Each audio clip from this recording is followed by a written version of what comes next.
आप देख रहे हैं विश्व की खबर। मैं आपके साथ पूनम।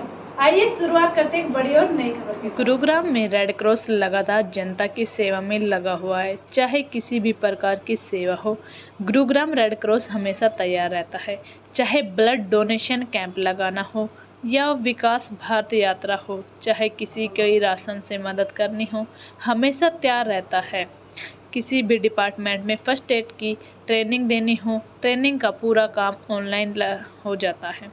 कल हमारी मुलाकात रेड क्रॉस के चीफ सेक्रेटरी विकास कुमार से हुई। विकास कुमार का कहना है कि आज हमें ज़रूरत है हमारे युवा पीढ़ी की सार्थक सोच के साथ उनकी प्रतिभा को निखारने का। उन्होंने बताया कि आज हमें ज़रूरत है युवा पीढ़ी को नशे से दूर रखने का। विकास ने बताया कि युवा हमारे देश का भविष्य है और अगर हमें देश के भविष्य को बचाना है तो देश की विकास करना होगा, देश मजबूत करना होगा, तब युवाओं को नशे से बचाना होगा। इसी के साथ उन्होंने बात की, आज हम घर घर जाकर नशे का प्रचार प्रसार कर रहे हैं, लोगों को बता रहे हैं कि नशे से क्या क्या नुकसान होता है। हम लगातार नशा मुक्ति अभियान चला रहे हैं। गुड़गांव का रेड क्रॉस लगातार लोगों की सेवा में लगा रहता है। आगे रेड क्रॉस के डिस्ट्रिक्ट ट्रेनिंग अधिकारी ने बताया कि हमें भिन्न भिन्न प्रकार के ट्रेनिंग के साथ इंडस्ट्री हो या स्टूडेंट हो, चाहे होटल हो, उन सभी में जाकर ट्रेनिंग देते हैं। मेरा नाम विकास कुमार है। मैं जिला रेड क्रॉस सोसाइटी के अंदर सेक्रेटरी के पद पे कार्यरत हूँ। विकास जी, रेड क्रॉस का सोच सकते हैं कि उसमें बहुत बड़ा योगदान है। आप सबसे पहले लोगों को रेड क्रॉस के बारे में बताएं ताकि लोग जानें रेड क्रॉस में उनको क्या क्या मदद मिल सकती है। रेड क्रॉस जो है ये एक मानव सेवा को समर्पित संस्था है, जिसके अंदर हम समाज के ऐसे वर्ग जिनको मदद की ज़रूरत है, जो असहाय हैं, उनकी मदद के लिए बनी हुई है। रेड क्रॉस विभिन्न मेडिकल फील्ड में भी काम करता है, जैसे ब्लड डोनेशन कैंप है, मेडिकल कैंप्स है, दिव्यांगों के लिए कैंप्स हैं, और हमारे जितने भी ऐसे ग्रुप जैसे HRG हैं, हाई रिस्क ग्रुप वगैरह, इन सभी के लिए हम मेडिकल कैंप्स भी करते हैं और उनका रिहेबिलिटेशन का कार्य भी करते हैं। अगर मैं बात करूं हरियाणा सरकार की और भारत सरकार की, नशा मुक्ति अभियान सरकार ने जोरों पर चला। अभी हमने साइकिल रैली के द्वारा भी नशा मुक्ति अभियान चला है। आप जो युवा हैं, जो नशे की लत पड़ चुकी है और नशे से दूर रहने के लिए क्या कहना चाहेंगे? देखिए, भारतवर्ष जो है लगभग 140 करोड़ लोगों का देश है और उसके अंदर 60% से ज़्यादा पॉपुलेशन जो है हमारी युवा शक्ति की है। और युवा शक्ति जो है हमारे देश का जो है एक महत्वपूर्ण अंग है। और ये युवा शक्ति जो है आज नशे की गिरफ्त में धीरे धीरे पड़ती जा रही है, क्योंकि नशा जो है बहुत आसानी से मार्केट के अंदर उपलब्ध कराया जा रहा है। इसके लिए हमारी सरकार को, हमारे प्रशासन को और हमारे मेन युवाओं को अपनी कमर कसनी पड़ेगी, क्योंकि यदि ये नेक्सस आगे बढ़ा तो हमारे जो रीढ़ की हड्डी, जो हमारे देश, हमारी युवा शक्ति है, जो हमारे देश की रीढ़ की हड्डी है, वो अगर इसकी गिरफ्त के अंदर ज़्यादा आ गई तो हमारे देश का जो भविष्य है उसको काफ़ी खतरा है। तो हमें ये समझना चाहिए कि हम अपने बच्चों को, वो कहाँ जाते हैं, किससे बात करते हैं और क्या आदतें वो अपनाते हैं, उसके ऊपर अपना ध्यान रखना चाहिए। और इस नशे की मुहिम से लड़ने के लिए हम सबको एकजुट होकर एक टीम की तरह काम करना पड़ेगा। विकास, युवा राष्ट्र का भविष्य है, देश की धरोहर है। अगर युवाओं को हम नशे से योगा की तरफ कैसे ले जाएं ताकि युवा नशा छोड़कर और योगा की तरफ जाएं? देखिए, जो हमारे शैक्षिक संस्थान हैं उनको इस कार्य के लिए आगे आना पड़ेगा, क्योंकि आज पश्चिम सभ्यता जो है हमारे शैक्षणिक संस्थानों को घेरती जा रही है। हमारा जो संस्कार है, जो हमारा एक अध्यात्म से लगाव है, वो योगा की तरफ भी जोड़ता है।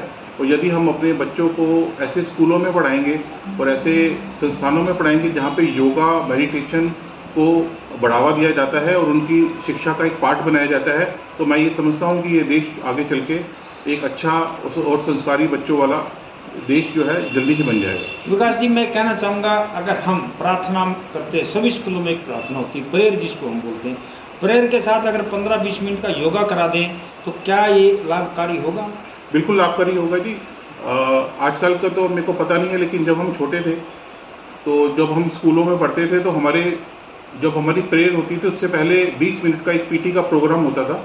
उस पीटी को हम सभी बच्चों को करना पड़ता था, जो हमारे हेल्थ के लिए बड़ा अच्छा और एक सकारात्मक हमारे पर प्रभाव छोड़ता था। इसी प्रकार से अगर हम योगा को अपने स्कूलों के अंदर प्रार्थना के वक्त शामिल करते हैं तो मैं ये समझता हूँ कि एक बहुत अच्छा सकारात्मक जो प्रभाव है वो बच्चों के ऊपर आएगा और वो जो है एक अच्छी दिशा की तरफ आगे अग्रसर होंगे। जो टीबी के मरीज हैं रेड क्रॉस की तरफ से उनको कितना सहयोग मिला है?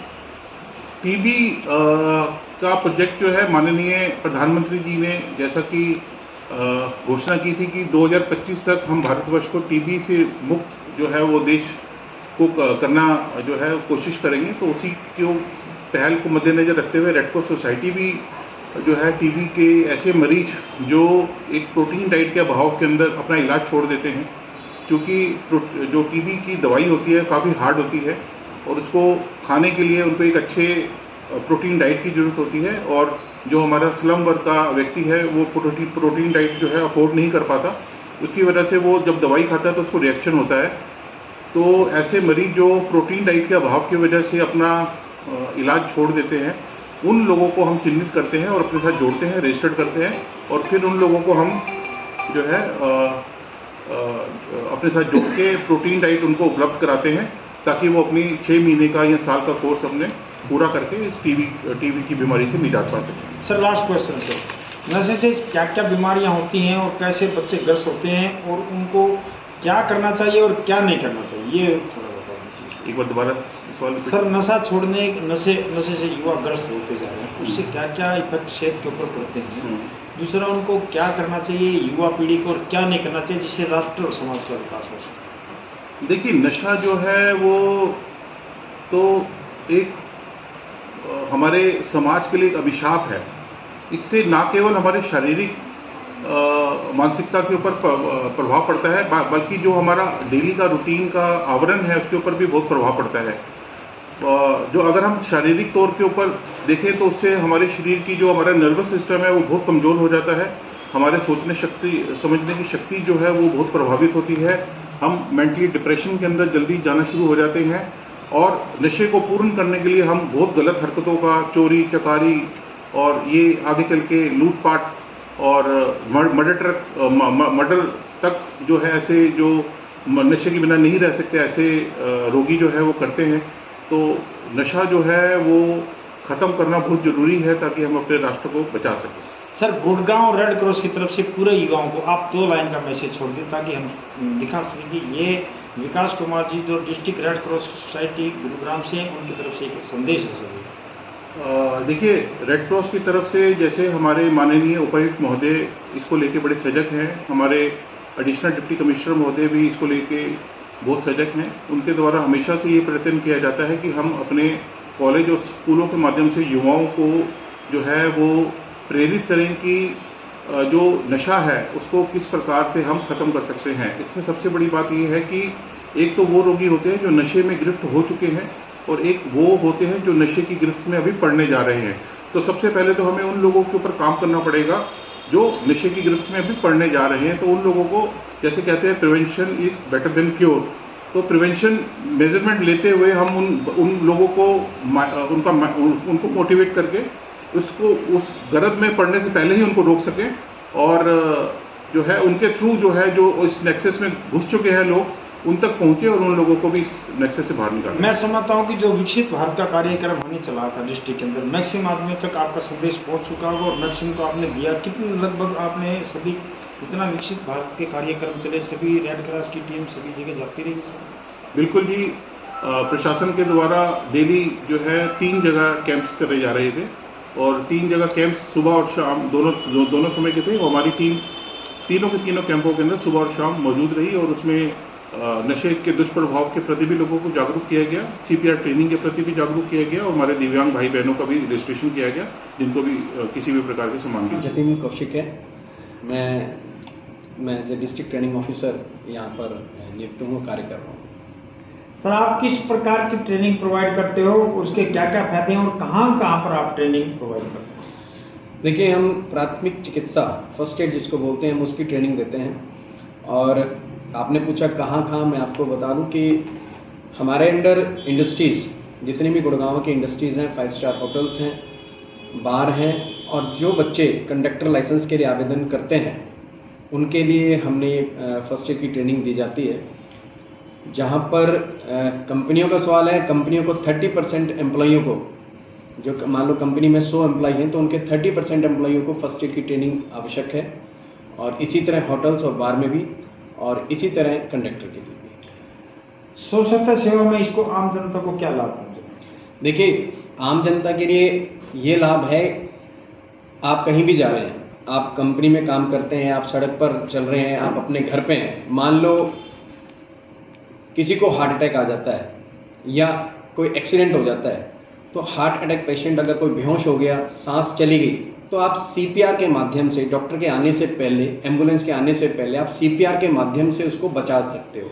लेकिन सीपीआर कैसे दी जाती है, कब दी जाती है, क्यों दी जाती है, कितनी दी जाती है, ये आप तभी जान पाएंगे जब आपके पास फर्स्ट एड की ट्रेनिंग है। सर, आपके जो लेक्चरर हैं आपको लेसन प्लान भी बनाते हैं, उस लेसन प्लान में जो मेन बताए कि जिससे ताकि एकदम किसी को चक्कर आ जाए, कोई ऐसा बस के अंदर यात्री चल रहा है उसको ये हो जाए और एकदम उसको फर्स्ट एड दिया जाए ताकि उसका जीवन बचे। देखिए, हमारे पास फर्स्ट एड के 8 दिन का कोर्स होता है, जिसमें हम विभिन्न टॉपिक्स पे उन बच्चों को प्रशिक्षण देते हैं, जैसे कि सीपीआर हो गया, बैंडेजेस हो गया, वाउंड्स हो गया, फ्रैक्चर हो गया, और मोच हो गया, और बर्न हो गया, पॉइजन हो गया। इस तरह के कई टॉपिक हैं जिन पे हम बच्चों को प्रशिक्षण देते हैं कि अगर किसी ने पॉइजन खा लिया तो हमने किस तरह से उसको उसकी जान को बचाना है फर्स्ट एड देके, या किसी सांप ने काट लिया तो उसको हमने क्या फर्स्ट एड देनी है। इस तरह के हम विभिन्न टॉपिक पर हम बच्चों को प्रशिक्षण आप ये फर्स्ट एड की ट्रेनिंग क्यों देते हो और क्या इसका मेन मकसद? ताकि जो भी कोई घटना होती है, मान लो कोई एक्सीडेंट हुआ, तो उसका फायदा है, एम्बुलेंस तो बाद में आ रही है, डॉक्टर बाद में आ रहा है, लेकिन उसकी ब्लडिंग को रोकने के लिए अगर आपने फर्स्ट एड सीखी हुई है तो आप उसकी बैंडेजेस से कैसे उसकी ब्लड को रोक सकते हो, वो आप फर्स्ट एड के माध्यम से ही सीख सकते हैं। कितने दिन की ट्रेनिंग देते हो आप? मैडम देखिए, जो कंडक्टर के लाइसेंस है, जो कंडक्टर का लाइसेंस है उसके लिए, उसमें हम 8 दिन का कोर्स होता है, और जो इंडस्ट्रीज में देते हैं वो 3 डेज का कोर्स होता है। इसमें एग्जाम भी होता है? जी हाँ जी, जो 8 दिन के जो क्लास होते हैं, जो हम कंडक्टर के जो आवेदन करते हैं कंडक्टर के लाइसेंस के लिए, उसमें 8वें दिन हम एक एग्ज़ाम कंडक्ट होता है जो ऑनलाइन होता है, तो वो ऑनलाइन के माध्यम से एग्ज़ाम दिया जाता है।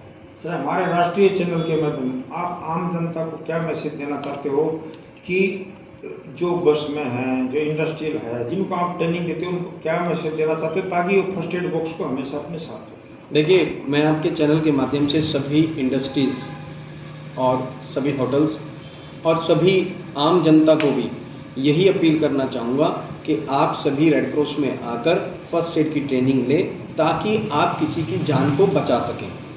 और हमसे सबसे यह अपील भी करूँगा कि आप अपने अपने स्थानों पर, चाहे वो घर हो, चाहे इंडस्ट्रीज हो, चाहे बस हो, उसमें एक फर्स्ट एड बॉक्स बहुत ज़रूरी है, वो रखें, और उसमें सभी प्रकार की जो चीज़ें हैं फर्स्ट एड बॉक्स के अंदर, वो सभी प्रकार की चीज़ें अवेलेबल हों। गुरुग्राम में अभी तक आपने कितनी ट्रेनिंग दी है? देखिए, मैं अभी 11 मार्च को ही मैंने यहाँ ज्वाइन किया है, अभी तबादला मेरा रेवाड़ी से आया है, और उसके बाद मैंने काफ़ी इंडस्ट्रीज़ में भी खुद भी गया हूँ। मैं अभी यहाँ एक ओबराय होटल है, उसमें मैंने खुद जाके वहाँ ट्रेनिंग दी है, और मेरे लेक्चरर विभिन्न कंपनियों में जाकर ट्रेनिंग दे रहे हैं। तो यहाँ का आपको कैसा माहौल लगा? बहुत अच्छा है मैडम, और यहाँ पे सभी इंडस्ट्रीज, सभी जितने भी हैं, सभी कोऑपरेटिव हैं, सब अपना सहयोग दिखा रहे हैं। हमारे एक फ़ोन पर वो अपना रजिस्ट्रेशन कर सकते हैं। गुड़गांव एक साइबर सिटी है, वो बहुत बड़ा शहर है, इसको आप कैसे कवर करोगे? दूसरी बात, यहाँ पर भिन्न भिन्न विदेशों से भी यहाँ पर आते हैं। तीसरा, मेरा एक बहुत बड़ा पॉइंट है ट्रक ड्राइवर। क्या ट्रक ड्राइवरों को भी आप इस सूची में लाना चाहते हो? क्या आगे का आपका प्लान? बिल्कुल, देखिए, हम ऐसा कोई वर्ग नहीं है जिनको हम फर्स्ट एड ट्रेनिंग ना दें। हम सभी वर्गों के लिए, सभी वर्गों को फर्स्ट एड की ट्रेनिंग देंगे। उसके लिए हमने एक प्लान तैयार किया है, बल्कि मैंने तो अभी एक प्लान तैयार किया है कि हम गांव में भी जाकर सरपंच के माध्यम से वहाँ के युवाओं को, वहाँ की महिलाओं को भी फर्स्ट एड की ट्रेनिंग दें। नशा मुक्ति पे भी कुछ कहना चाहोगे आप? नशा मुक्ति केंद्र का मैडम, हमारा नशा मुक्ति केंद्र का सेमिनार चलता है। अभी हमने लास्ट मंथ ही हमने नशा मुक्ति केंद्र पे एक सेमिनार किया है, जिसपे हमने बच्चों को नशा को छोड़ने के लिए मोटिवेट किया। सर, नशा छोड़ने की बात बहुत बाद की आती है, क्यों ना हम बच्चों को ऐसी शिक्षा दें कि वो नशा करे ही ना, नशे की आदत ना डालें। एक पॉजिटिव और सार्थक की सोच आप पहले ही उनको सूचनार्थ करें कि नशे के क्या क्या नुकसान है, क्या क्या नहीं, हमारा चल रहा है सर, इस पे हम लोगों को जागरूक करते हैं, समय समय पर हेल्थ चेकअप कैंप लगाते हैं, लोगों को मोटिवेट करते हैं, लोगों को काउंसलिंग करते हैं। तो हम क्या समय समय पर ब्लड कैंप भी लगाते हो? जी, हमारा समय समय पर ब्लड डोनेशन कैंप भी लगता है। आज ही हमारा सोना गांव में एक निरंकारी स्कूल के अंदर वहाँ एक ब्लड डोनेशन कैंप। मैं कहना चाहूँगा कि रेड क्रॉस एक ऐसी जगह है जहाँ पर हर तरह की सेवाएं मिलती है। अगर लोग लेना चाहें तो यहाँ हर तरह की सेवा मिलती है और लोगों का बिल्कुल सर, यहाँ पर रखा जाता है। रेड क्रॉस एक ऐसा प्लेटफॉर्म है जहाँ कोई व्यक्ति आएगा तो वो निराश नहीं जाए।